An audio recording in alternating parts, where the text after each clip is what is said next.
This is Conversation on WPSU. Today's guest is Representative Glenn G.T. Thompson of Pennsylvania's 5th Congressional District. Your host is Emily Reddy.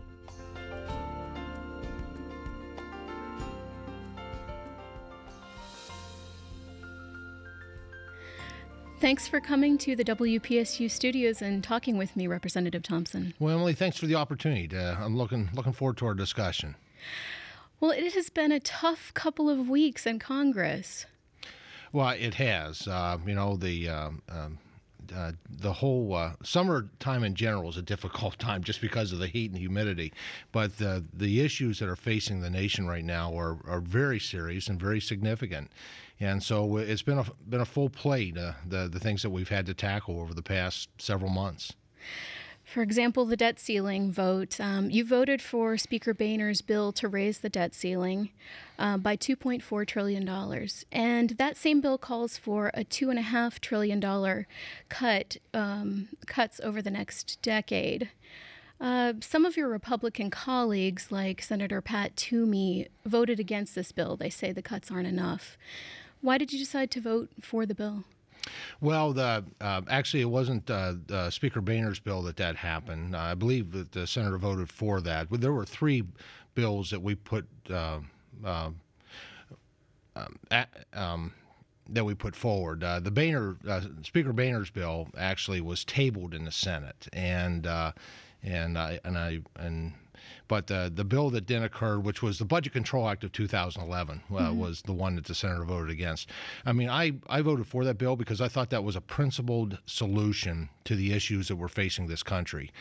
We are at a point where we are $14.4 trillion in debt. A legacy of debt that frankly is creating all kinds of uncertainty within our economy. And,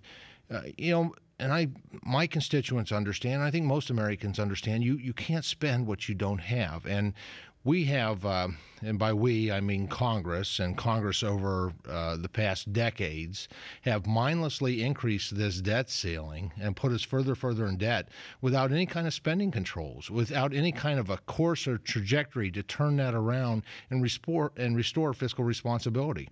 I mean, it's common sense that you can't spend what you don't have. And so the bill that was put forward, the Budget Control Act of 2011, really met all of my principles in terms of making sure that we didn't default, that America, for the first time in our history, was not able to pay its bills, but at the same time changing the course of this country towards fiscal responsibility. So what do you think the impact would have been on the U.S. economy if Congress and the president hadn't raised the debt ceiling? Well, there was a lot of uncertainty about that. So I tried to do my homework. I actually had spent time watching a hearing where we had representatives from the rating agencies, the credit rating agencies come in, S&P, Moody's, others, to get their take on frankly, the fiscal integrity of our country that seemed to be in jeopardy and in question. And if our credit rating was downgraded and that threat still looms, what that would do to interest rates for the country, our debt would increase exponentially because of interest rates we would pay. The interest rates that individuals that would pay, if they want to, it would be unaffordable to get a loan to buy a home, buy a car, buy appliances, for a business to go out and to secure capital.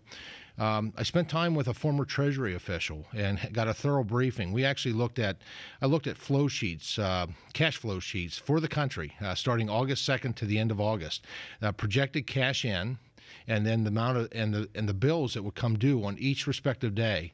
Emily, we only had at that point, our cash flow was so depleted, we only had we could only pay about 50% of our bills, and we didn't know what would get paid. That would be entirely up to the administration in the Treasury Department. There's no guidance in terms of what's a priority and what's not. That to me pose a significant risk to our country, and so I was pleased with the bill that we put forward. Now, I will tell you that in terms of restoring fiscal sanity within this country as a federal government, it's a journey. It's not a destination. So that it was. We have worked on this since January in terms of looking at eliminating waste, fraud, abuse, duplication in government programs, and we need to continue to exercise fiscal responsibility going forward. And you said that threat still looms of downgrade of the U.S. economy. We saw a fall on Thursday of 513 points to the Dow. What do you make of that? Well, I think there's a lot of things going on there. I've watched the Dow over the past weeks leading up, and it was dropping by significant amounts each day. And then yesterday was a significant plunge. Now, it appears there's a lot of things that get considered. I think part of it is that there's maybe some uncertainty that are we going to do what we say we were going to do? So we took this action. It may be frankly the market saying, government makes a lot of promises, but sometimes they don't follow through on it. And so there may be that uncertainty. I think it has a lot to do with what's going on around the world as well. We saw yesterday news release first thing in the morning where we've been used to Portugal, Ireland, Greece, smaller countries, they're really plunging because of their debt and their out-of-control spending. Their economies have melted down. And yesterday, the rumors were about Spain and Italy. Mm-hmm. And, the unemployment numbers were due out today. Thankfully, they were a 0.1 better, but it's still over 9% for which is the highest sustained level of unemployment in this country since the Great Depression. 2 weeks ago, we had reports that showed that, frankly, the economy almost contracted in terms of the gross domestic product growth. There are a lot of factors that go into that, and we've got a lot of work to do. There's no doubt about it. Some people are talking double-dip recession. Yeah, their word of that's out there. I think the best way to keep that from happening is to, frankly, is to go and to work on policies that in this country that are impairing jobs, because there's the best social program out there to help people with almost any need that they have is a good job, and when you have unemployment, it is now at officially nationwide at, I believe, 9.1%. That's a lot of people that are hurting. And so we have to, we really need to continue to work on looking at what's out there that is repressive to creating jobs. Government never created jobs, never created one job, but what it does is it put these policies in place that either creates an environment that encourages job growth or, frankly, it discourages job growth. And most of what we've been doing for a very long time has been discouraging job growth. And one of the big drains on the economy is big entitlement programs like Medicare and Social Security. There's a pretty big gap between what Republicans and Democrats think we should do about these programs. Senator Toomey has said we should just privatize Social Security. What do you think should be done about these big programs that use up so much of the U.S.'s money? Yeah, we refer to those. Those are categorized as areas of mandatory spending. There's 4 of them, actually: Medicare, Medicaid, Social Security, and the interest that we pay on our debt. That makes up over 66% of our annual spending. And so that's why trying to address the debt just through discretionary funding is not enough. The debt, which is 40%. That's right. It's insufficient. So we know that we need to address this. And I think there's a bipartisan realization when you really get down and folks really want to do problem solving. They acknowledge these are programs that not only we're going to have to do some reforms, but some of them we're going to have to change them if we want to save them. For example, the Medicare. Let's talk about Medicare. You had mentioned that. Medicare is based on a trust fund that we all contribute to through our payroll. Unfortunately, there was a report approximately a month ago that the trustees from the Medicare Hospital Trust Fund said that the Medicare trust fund would become insolvent 5 years sooner than what they projected. Basically, that means it becomes bankrupt. Mm-hmm. And so by 2025, you know what? The worst thing that we could do I think the most criminal thing that we could do is not to change Medicare. Because if we just put our heads in the sand like an ostrich, and that's what past Congresses have done and past presidents have done, they've just ignored it because it's one of those considered a third rail. It's politically sensitive. It's an explosive issue. Well, if we do nothing, Medicare will go away. And I think that's wrong. People have contributed to that program. When they reach the age of eligibility, or if they unfortunately would come down with some type of a life-threatening terminal type disease, you become eligible for Medicare as well, certain ones. That is just wrong. So we need to change that. We actually, just a month ago, or actually it's been a couple of months now, former President Clinton came out and he admonished my colleagues, Democratic colleagues in Congress, and said, do not make reforming Medicare a political issue, because if you don't, it has to be, to save it, you have to reform it. You have to change it. So there's a lot of ideas. Well, I think that we need to take a good hard look at it. I mean, there's a lot of, there's some ideas that have been floated out there. I'm just glad that we're talking about it now when it comes to Medicare's.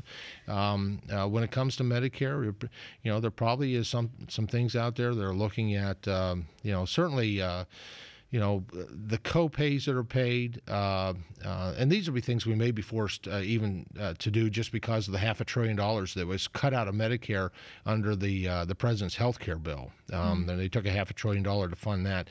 So we're going to, it may be looking at things like means testing.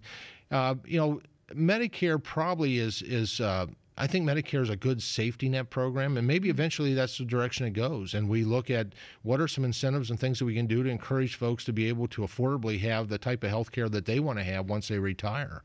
I think everything needs to be on the table. We need to look at it, but we need to look at it together. We can't use, once this becomes a political wedge in an election, everything melts down and the problem solving is taken over by the politics. So what about this idea of privatizing Social Security? Is that something you could ever see yourself getting behind?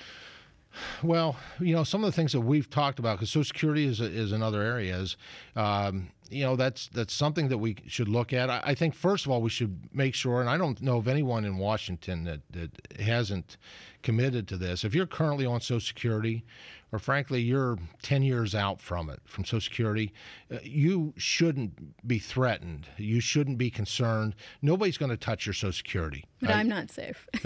Well, and I'm not either, right. Age-wise. But frankly, when I look at the amount of money I've contributed to Social Security over my lifetime, and I look, and annually we get our projections of what our return on investment is, right. It's not very good. Frankly, we could have probably done better if we would have put it into something that was, frankly, conservative. I'm not a gambler in any way, so I like a sure thing. I don't want to take the risk of ever losing money with my investments, so I invest very conservatively. With my former retirement I had working in healthcare, and so, but with Social Security, we need to put everything on the table and take a look at it. It may be means tested. A lot of folks actually, there's a fallacy that most people retire at age 65. A lot of people change jobs at age 65. I worked with older adults my entire life, actually, professionally.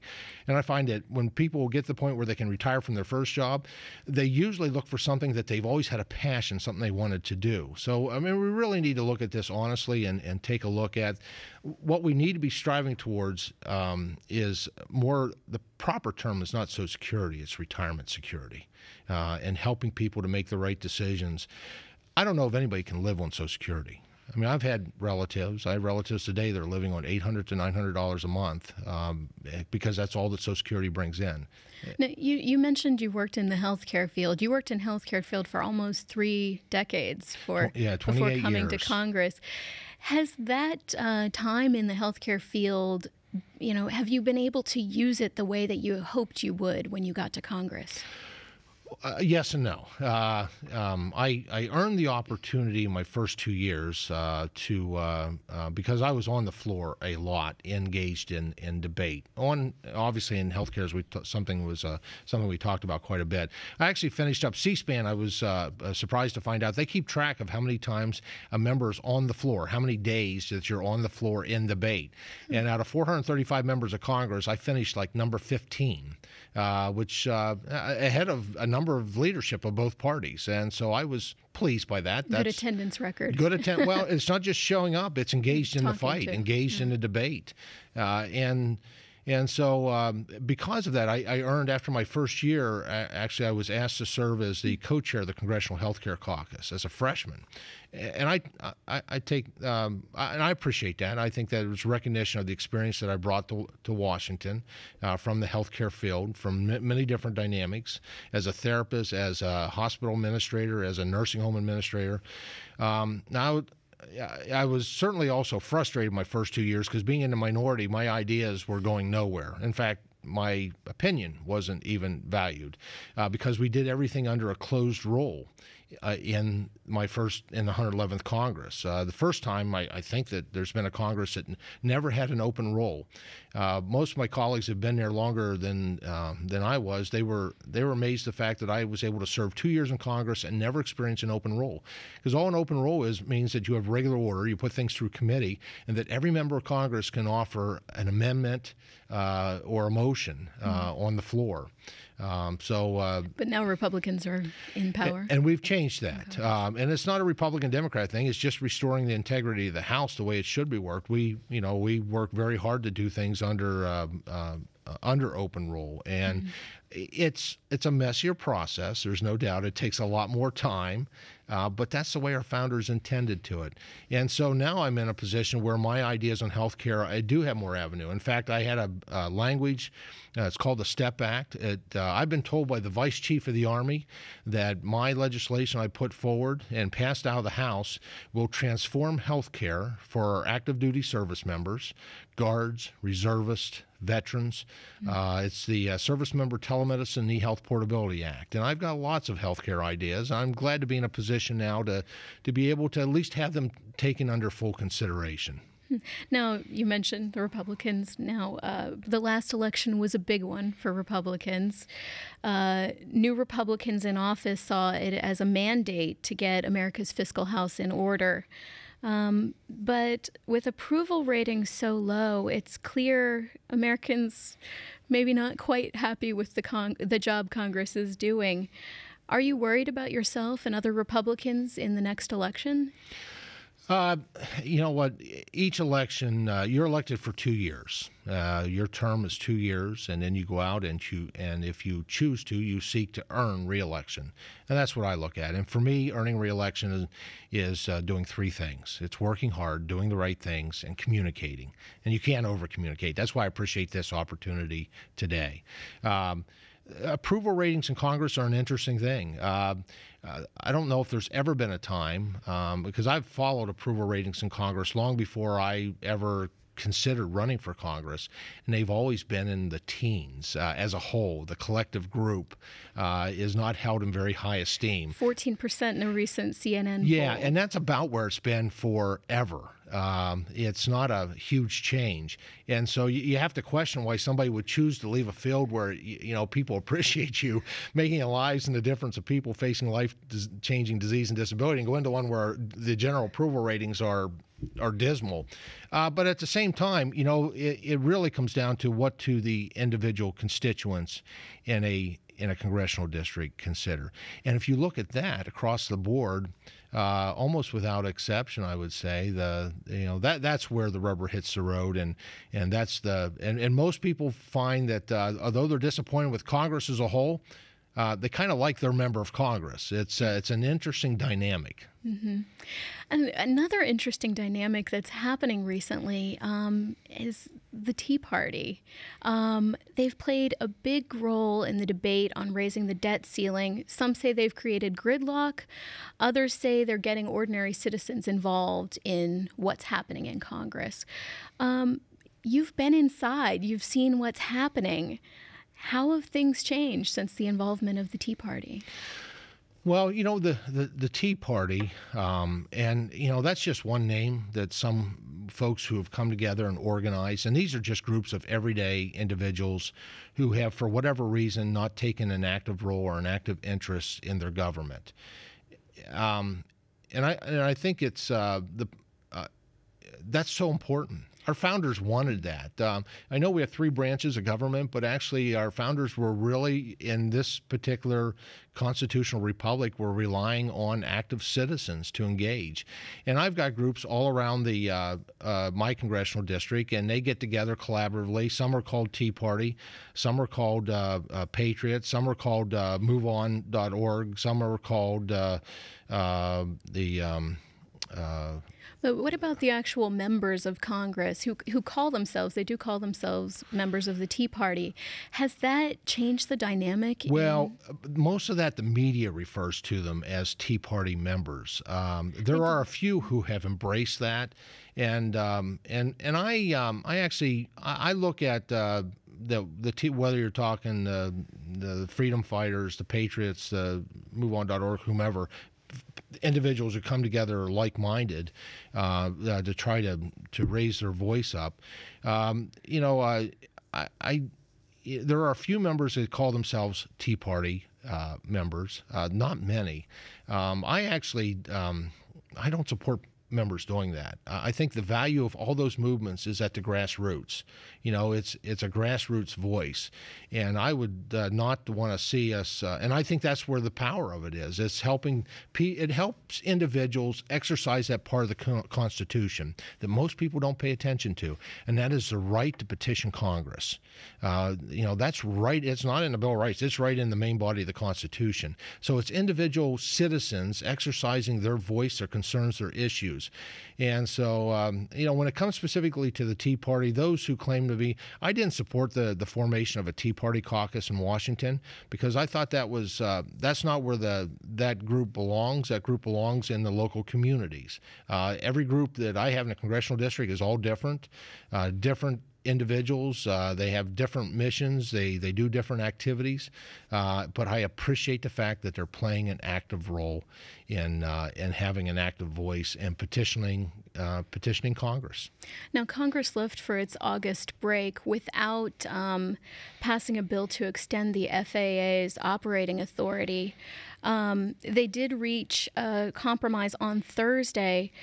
But one thing that got cut in the process was $16 million in subsidies to airlines that fly into rural airports, 4 of which out of the 13 are in Pennsylvania, 2 of those in your area. Right. You were against these cuts to the rural airports. Can you talk about that? Absolutely, and I appreciate you bringing that up. This is an issue that there are some in Washington that I think believe that that don't believe that rural America should have access to transportation. If you believe that the federal government has a role in providing interstate transportation, to me, that's not just paving roads. That's about airports as well. Mm-hmm. And there are some, what I frequently say, well, if that's true, if they're true in what they're proposing, maybe we shouldn't pave roads in rural America either because there's fewer people that drive on them. And so I just, their premise is just false. And this is not for the most part, a partisan issue because there's both members of both parties on both sides. I happen to, when you look at, and I know that it's called the Essential Air Service, which is after they deregulated the airlines, that put a tremendous hit on existing small airports. We're not talking about building new small airports. We're just talking about the existing ones. Took a real hit financially with the deregulation of the airlines, an action that the government took many years ago. And so they put in place this additional monies. You can call it a subsidy that went to rural airports. But frankly, all airports are subsidized. There's we're talking the total funding for these small rural airports throughout the United States, including Alaska and Hawaii, is $170 million. No. And the airport fund that funds medium, mid-size, and which would include University Park and large-size airports, is billions of dollars. So all airline services are subsidized. That's how we have them in this country. So we're talking about $170 million. When they shut down when they allowed the FAA reauthorization to expire, and I didn't support that at all. They stopped collecting taxes on airline tickets, and this country lost $33 million a day in taxes on airline tickets. By the Friday after this occurred, the Monday that occurred from the previous week, they've already lost $200 million. The whole rural airport program costs $170 million, and that is funded. One of the ways it's funded, the majority of the way, is they collect a tax on tickets of foreign travelers who never touch down in this country, but for the right of flying through our airspace across this country, we collect a tax that goes into the Essential Air Service Fund. So I'm glad they reached a temporary extension. This is just through September 16th, but we still have a battle ahead of us. And this issue was not about rural airports. It really was a battle about unionization. Yeah. And unfortunately, our rural airports got caught in friendly crossfire. And it was a Republican who put forward that the cut to the rural airport subsidies. It seems that your rural district sometimes does put you, I wouldn't say at odds, but in opposition to some other Republican a lot of people look at Washington, they think Republican and Democrat. I have to tell you, sometimes the contention is rural and urban. Are you fighting for farm subsidies for rural schools? Rural schools, frankly, for agriculture. I'm not much into farm subsidies, tell you the truth. And most farms don't need them or are looking for them. But frankly, that's where we feed all of America and much of the world based on our farms in rural America. So it's important that we continue to do that, that we continue to grow our own food, and that we never, ever become dependent on a foreign country for a food supply. But it is, Emily, you're right, it's a battle sometimes between those who represent large cities and urban areas and those of us who represent rural America. Now, in Pennsylvania, drilling for natural gas has really taken off recently. You're looking at this on the national level, and you've said this could be a solution for our country's energy needs, but others say they've seen water contamination that could potentially have been caused by this drilling. Do you have environmental concerns about hydrofracturing for natural gas? I want it to be done right. I have confidence in the Pennsylvania Department of Environmental Protection and their oversight that they have. They are rated as one of the toughest environmental regulators in the country. They set the bar for natural gas regulation. The administration has acknowledged that. They actually, the Obama administration, through the State Department, Secretary Clinton, brought dignitaries from countries from around the world that have their own natural gas plays and brought them up to the Pennsylvania 5th District to visit one of our well sites to be able to show them how you can extract this safely. So I have a lot of confidence, actually, in the regulation of that. And it is a game changer. Most recently, there was very exciting news just within the past 48 hours that out in western Pennsylvania and eastern Ohio, they have now found an oil field using this technology that is equal to one of the very large oil fields in Alaska. So the future of America in terms of being energy secure and having low-cost energy is very exciting. Glenn Thompson is the U.S. Representative for Pennsylvania's 5th Congressional District. He joined me at the WPSU studios. And I'm Emily Reddy, WPSU. This has been Conversation on WPSU with Representative Glenn G.T. Thompson of Pennsylvania's 5th Congressional District. Your host was Emily Reddy. You can watch or listen to this conversation on WPSU.org. This has been a production of WPSU, Penn State Public Broadcasting.